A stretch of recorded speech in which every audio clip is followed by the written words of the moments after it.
Hey everyone, Kevin Lewis with Home Life Benchmark Titus Realty, and it's time for your August 2024 Fraser Valley Real Estate Market Update.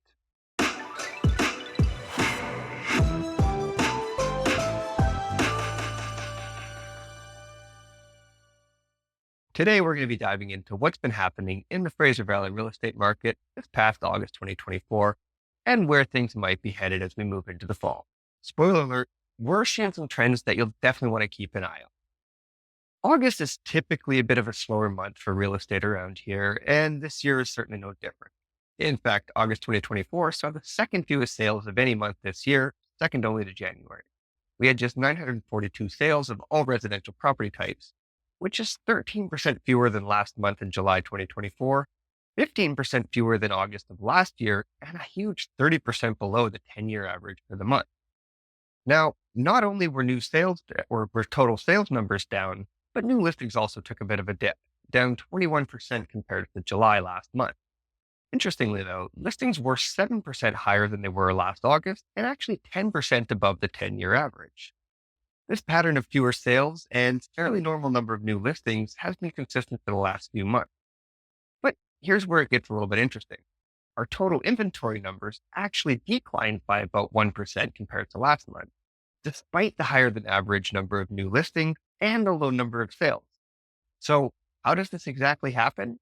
Well, 1,133 homes that were for sale in August either expired or were taken off the market by the sellers.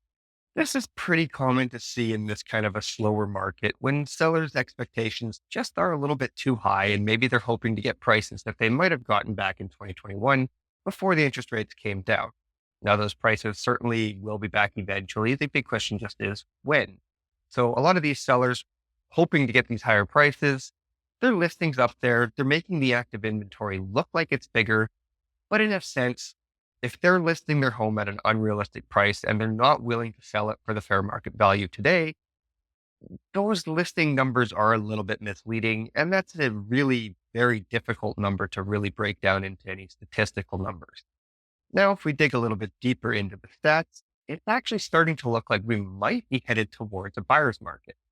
With just 14 out of every 100 homes listed sold in the month of August 2024, it brings us pretty close to the Fraser Valley Real Estate Board's benchmark for a buyer's market. Anything less than 12 out of 100 homes sold constitutes a buyer's market. 12 to 20 homes sold is a balanced market, and 20 or more homes out of every 100 listed would constitute what we consider to be a seller's market. Most of the time in the last 10 years, our market, every aspect of it has really been in a seller's market. Now, the last several months, we've been in a balanced market for the detached homes and condos and townhomes. Actually, this is the second month that we're bringing them into balance. They've been seller's markets this whole time that the interest rates have been up. So it's interesting to see that despite the recent rate changes, we've seen things dip down into balanced market territory. Detached homes in particular are feeling the pinch, with only 11 out of 100 homes selling in the last month, technically putting them into a buyer's market territory. Condos and townhomes are still holding on to that balanced market with 14 out of every 100 condos selling and 19 out of every 100 townhomes selling. So what does this mean for prices? Well, technically prices did decrease, but only by 0.3%.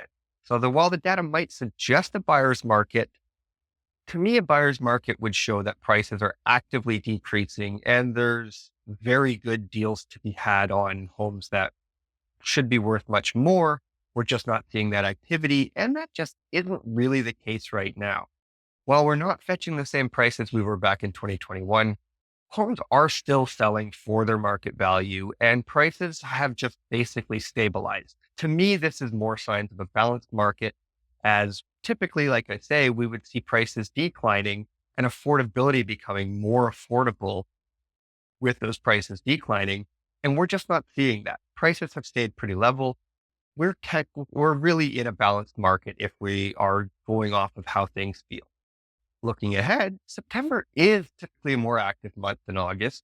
And with the Bank of Canada's recent third interest rate cut in a row, we may see a slight boost in sales in the coming month. But let's be real, unless interest rates drop significantly at the next announcement, we're not going to be seeing those multiple offer madness days. anytime soon, at least not in 2024.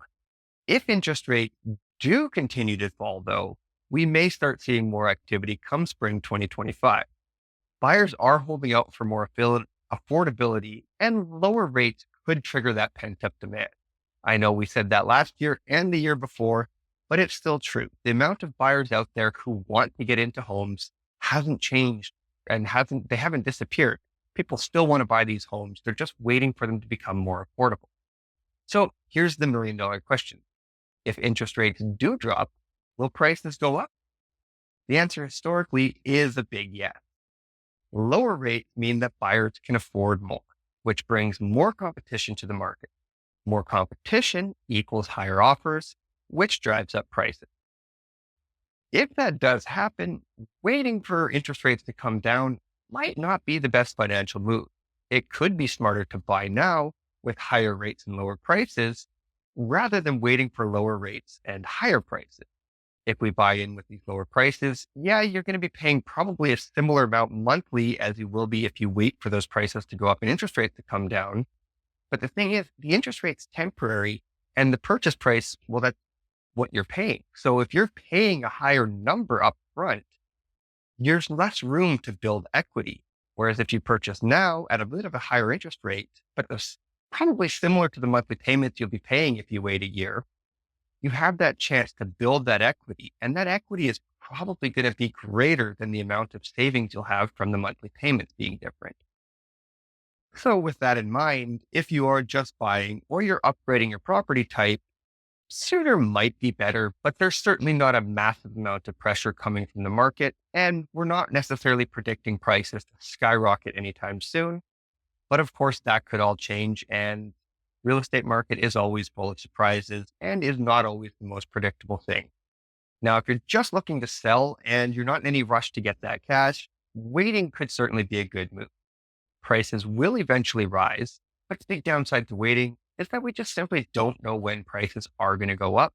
So if you're waiting too long, you're making mortgage payments in that meantime, it may come out to be a net zero or possibly even a loss if prices don't go up.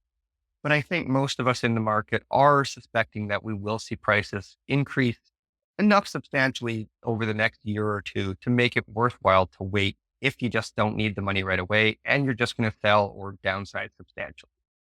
Ultimately, though, like I always say, the best time to make a move is when it makes sense for you. Whether you're buying or selling, it's always about what works for your lifestyle at this point in time. If you're buying and selling at the same time, what the market's doing tends to be a little bit of a moot point because it's all respective relative to one another. If the price of your home goes up, the price of the home you're probably buying is also going to go up, making the timing of things really not that necessary. Now, that's it for today's market update. If you're thinking about making a move soon, reach out. I'd love to help you get started with a plan that works for you. Don't forget to leave a comment below. And if you enjoyed this update, be sure to subscribe and like the video. Thanks for tuning in.